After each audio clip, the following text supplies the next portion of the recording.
अलैकुम। कैसे हैं आप लोग सब? उम्मीद करती हूँ आप लोग सब ठीक और खुश होंगे। आप सबकी दुआओं से अल्हम्दुलिल्लाह हम भी बिल्कुल ठीक हैं। आज एक नई रेसिपी के साथ हाजिर हैं। आज की रेसिपी है roasted beef with almond ज़ाफ़रानी rice. चलें अब हम इसकी प्रिपरेशन स्टार्ट करते हैं। स्टेप 1 की तरफ चलते हैं। स्टेप बाय स्टेप हम इसको रेडी करेंगे। स्टेप 1 के ये देख लें आप चीज़ें।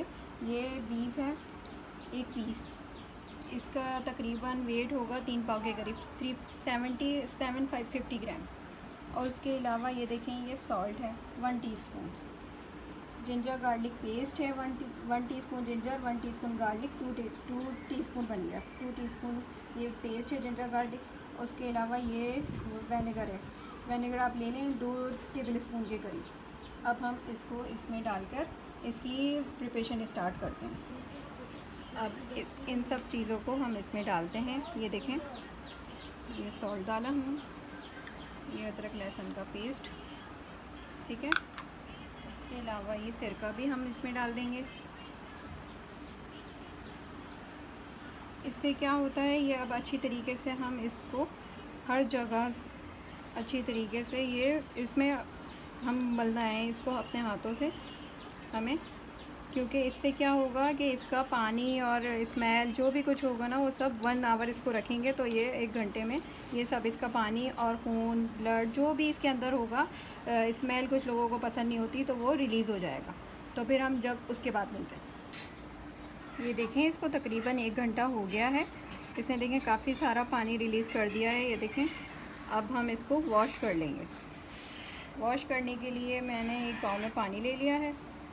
अब हम इसको इसमें डालेंगे अच्छी तरीके से 2 से 3 दफ़ा, 4 दफ़ा, जितनी टाइम भी आप वॉश करना चाहें, जिस तरीके से भी आप वो ईज़िली वॉश कर सकें, बस अपनी सहूलत के हिसाब से जैसे भी आप वॉश करें। अब देखें, ये हमने साफ़ बाउल में निकाल लिया है।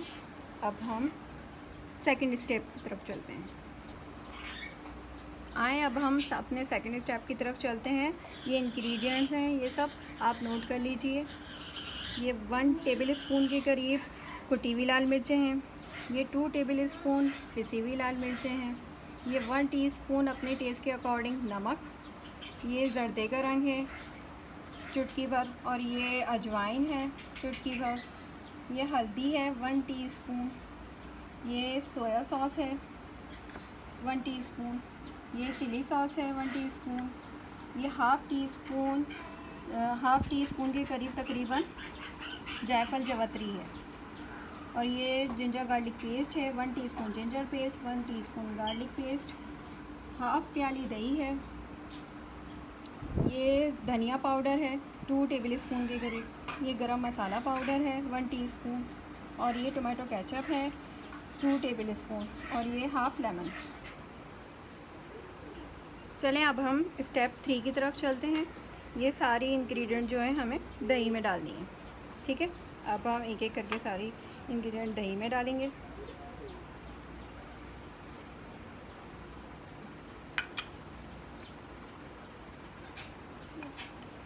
ये डिश बहुत मज़े की बनती है, बहुत अच्छी, इसका टेस्ट बहुत अच्छा होता है। मेरे घर में ये सबको राइस के साथ ज़्यादा पसंद है, तो मेरे घर में राइस के साथ ज़्यादातर खाई जाती है, पसंद की जाती है। आप लोग इसको वैसे भी सर्व कर सकते हैं, चपाती के साथ, नान के साथ, पराठों के साथ, ये हर तरह से बहुत अच्छी लगती है।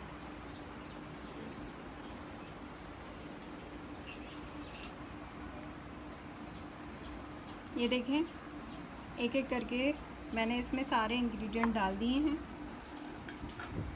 अब हम इसको अच्छी तरीके से मिक्स करेंगे। दही में प्रॉपर इसको अच्छी तरीके से मिक्स होना चाहिए, सारे मसाले पूरे। ये देखें, दही में पहले हम ये मसाले मिक्स कर लें, फिर उसके बाद हम लेमन डालेंगे इसमें, ठीक है। पहले लेमन नहीं डालना है, पहले ये मसाले मिक्स करने हैं ताकि इसमें अच्छी तरीके से इसका मसालों का इसमें दही टेस्ट आ जाए और मिक्सचर हो जाए। ये देखें, अब हम इसमें लेमन डाल देंगे। ये देखें,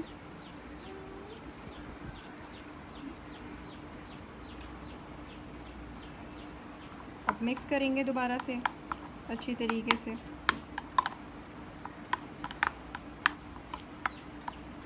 अब हम स्टार्ट करते हैं 4th स्टेप अपना, बीफ को मैरिनेट करेंगे। ये देखें हमने जो अपना मिक्सचर तैयार किया है, अब हम ये बीफ में डाल देंगे। अच्छी तरीके से सारा मिक्सचर आप इसमें डाल दें।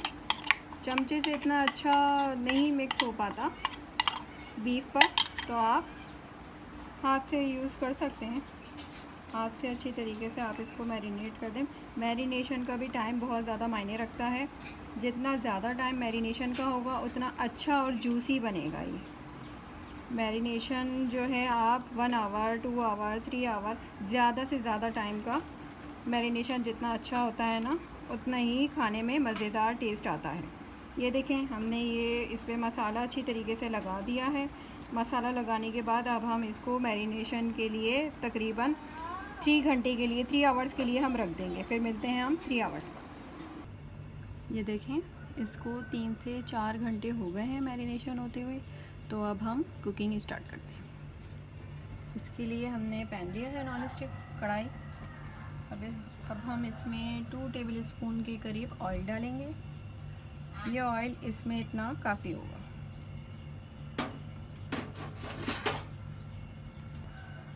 हमने इसमें ऑयल डाल दिया है। अब हम ये सारा हमारा मैरिनेशन का मिक्सचर भी इसमें डाल देंगे सारा। अब हम इसमें पानी नहीं डालेंगे, बस हल्की आंच पर कुक करेंगे। ये देखें ये हमारा कुक हो गया है ऑलमोस्ट। अब हम राइस की प्रिपरेशन करते हैं। आलमंड ज़ाफ़रानी राइस के लिए हमें जो जो चीज़ें चाहिए वो ये हैं। 1/2 kg चावल हैं, इसको हमने भिगो दिया है 15 मिनट्स लगभग, ठीक है। उसके अलावा ये 1 टेबल स्पून फ्राइड अनियन है, अगर ना हो तो हाथ के हाथ फ्राई कर लें। ये 1 टीस्पून के करीब नमक है, अपने टेस्ट के अकॉर्डिंग आप इस्तेमाल कर सकते हैं। ये गरम मसाला है, ये बादियान का फूल है, 2 इलायची हैं, ये 4 लौंगे हैं और ये 5-6 काली मिर्चें हैं। उसके अलावा ये ज़ीरा है 1/2 टीस्पून, ये ज़ाफ़रान है, ये दूध है जिसमें हम ज़ाफ़रान डाल के हल करेंगे, और ये आलमंड हैं, थोड़े मैंने काट लिए हैं और थोड़े साबुत हैं। इसके अलावा ये ऑयल है। चलें अब हम कुकिंग स्टार्ट करते हैं। चलें अब हम आलमंड ज़ाफ़रान राइस की कुकिंग स्टार्ट करते हैं। अब हम इसमें ऑयल डालेंगे।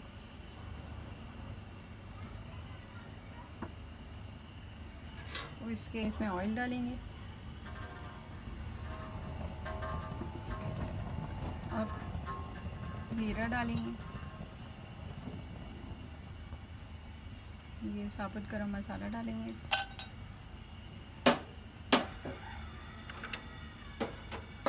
अब हम इसको हल्का सा सौटे करेंगे। ये देखें इसकी भुनाई हो गई है। अब हम इसमें पानी डाल देंगे। अब इसमें हस्बे ज़रूरत नमक ऐड करेंगे। अब इसमें बॉयल आ जाए, फिर उसके बाद चावल। ये देखें इसमें बॉयल आ गया है, तो अब हम इसमें चावल डाल देंगे। अब हम इस मिल्क में ज़ाफ़रान ऐड करते हैं। ये देखें अब हमारे चावल जो हैं दम पर आ गए हैं, तो अब हम इसमें ज़ाफ़रान वाला मिक्सचर ऐड करेंगे, ठीक है। इसके अलावा हमें आलमंड ऐड करने हैं। इसके अलावा हमें फ्राइड अनियन ऐड करनी है। अब हमें दम पर